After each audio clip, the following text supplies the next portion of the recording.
La construction de l'aérodrome de Lodja et l'aménagement de Lumumba-Ville dans la province du Sankuru, l'installation des poteaux solaires de l'avenue Kituku à Kalemie dans le Tanganyika et la réhabilitation de l'université de Bukavu au sud Kivu vont pouvoir être exécutés. C'est l'essentiel à retenir de cette cérémonie de signature des contrats des travaux par les entreprises congolaises sous-traitantes de Cisco SA, l'agence congolaise des grands travaux, ainsi que la partie chinoise.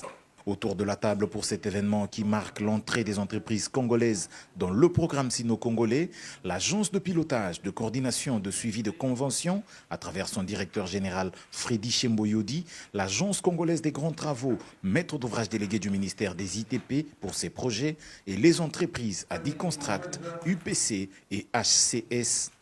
Chaque entrepreneur a apposé la signature sur le contrat des travaux le concernant avant un échange symbolique des dossiers sous les applaudissements de l'assistance et l'œil témoin du pasteur Freddy Chembo qui, heureux de cet aboutissement, a un conseil à donner aux entreprises congolaises.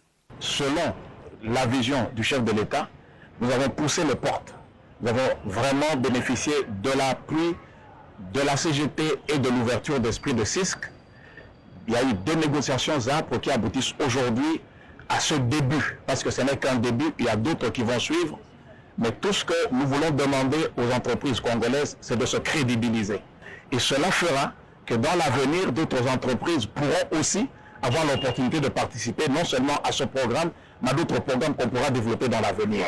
Donc je veux vraiment féliciter la CGT, remercier CISC et surtout rendre hommage au chef de l'État qui a tenu à ce que les fils du pays participent à la construction de leur propre pays. Et c'est aujourd'hui chose faite et nous l'en remercions. Pour la semaine prochaine, il sera procédé à la signature des contrats des travaux de réhabilitation de la route Issiro-Poko et du projet de construction de la route d'accès au stade de Bunia. La signature des contrats des travaux de la construction de l'aérodrome de Chikapa ainsi que celui de la construction de l'université de Mbandaka sont programmés juste après.